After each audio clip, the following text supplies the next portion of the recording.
Freddie, you haven't spoke Origin. You haven't spoke publicly at all about not being re-signed as coach. How much did it hurt? Yeah, it hurt a lot. The process hurt. The way it was all done. When you lose, you got to understand, as a coach, you understand that your job is in jeopardy. But I feel like in the discussions that the job was there if I wanted it. The job was there at the end of the day. They were turning a 12-month job into a couple of month job, 5-month job. Yeah, what was all about the 5 months? What was when I went in to discuss sort of my view of what went on in the review, basically I said I'll put my hand up to do a couple more years and then I'll finish after 2 more years and just sort of have a process and get someone else in. And then I sort of got called a couple of days later and they said, well, the job's getting turned into, you'll get signed on in March and it'll only go for a year. So it gets signed on in March and it finishes in, I think it was August. I didn't the end of July. understand the 5 months. What was with the 5 months? So they must be trying to say that the period of coaching only runs from basically the football season, I suppose they want to say, and during the Origin period, rather than being a 12-month job. So as far as the coach goes, it was your choice to step away. So you're only employed during that period? Yeah, that's right there. Yeah. But so for being the coach goes, it's your choice to step away. You went let go, Would you have done How much would that have inhibited you? If you rather than doing a 12-month gig, just doing the Origin period, what would have that changed? I just didn't like the idea that you were acknowledged as the coach. You're then for there answering questions as the coach. You're doing things in the off-season as a coach. The way State of Origin is at the moment is pretty much, it is a 12-month job. How much preparation goes into it? Well, heaps. Yeah. You sort of, because it's funded very well from a point of view of you're trying to get the players up to their optimum level because they need to be. So, you get the opportunity to set up a camp as well as you can, which takes a lot of preparation. You're looking at players, you're looking at welfare, you're looking at all different things. Along with that, obviously the community side I used to get involved with, which I thought was a big part of coaching New South Wales. You connected the whole state back to we tried to. With the Hogs stuff. And I went to the boss, and he was really good. Trotto, from a point of view, I spoke to him last year before, and I said, the media's going to come very hard. And I could feel that coming because the way it was is if you lost 1 year, then the following year you just lost the job if you got beat 2 years in a row.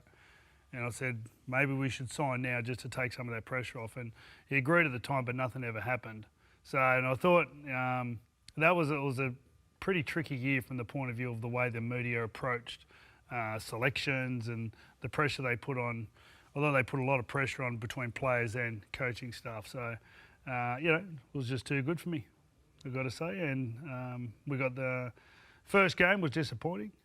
Because the last 10 minutes there was just... We're in front with 10 minutes to go. How did we lose that one? And we had a drop, they had a drop out, they got the ball back and scored the following set. So, that was disappointing, but, they were too good. Michael Maguire, new coach, how do you reckon he'll go? No, I think he'll do a great job. Like, obviously, I'm a Blue and I'll support the Blues. And remember, he's coached at every level. He's won a premiership. He's now coached at international level, won games for New Zealand. So I suppose this is the last frontier for him to really conquer. He's, I'm sure, I've got no doubt he would love to have coached Origin, love to be involved in Origin as a player back in the day, but never made it. Now he's a coach, and as I said, won premierships, won international games. I think he'll be great. I think he'll be passionate. He'll be intense, and I think he'll be good. What do you reckon? Might be different for the Blues. I mean, we've sort of had over the last 20 years, I guess, blokes like Ricky Stewart, Laurie Daly, yourself. We've had ex-players, and it's kind of like what we created with the New South Wales Blues a long time ago. It's kind of been just being passed on. And whilst it's unfortunate for Brad, Michael Maguire, I think, will be different. It might be just a little bit of a freshen up and a new look at the way they do Origin. Whether it's successful or not remains to be seen, but he's actually coached in the representative arena, did a really good job with New Zealand.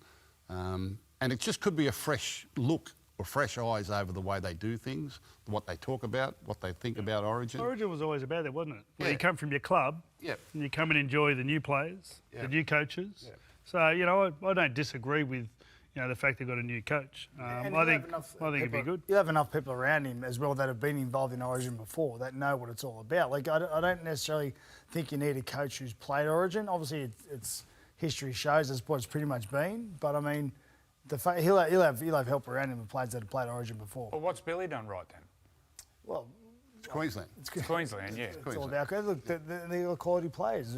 I think at the end, and so did the Blues. I think last year we had a couple of key players that were out, which helped Queensland. Turbo and Latrell not being there stung. Mate, Cleary was out too. And Nathan, Cleary was out as well. We've got to remember. I think he missed the last 2 games. So I mean, look, we talk about this Queensland stuff, and at the end of the day, I think at times they've just had the best players in the most important positions on the field, and I think that reflected last year. Very also. different. Well, they're best. Well, it's very different. Just from, the greatest example I thought was, so after Adelaide, when we got beaten Adelaide a couple of years ago, and you said Nathan shouldn't be halfback, that was the front page.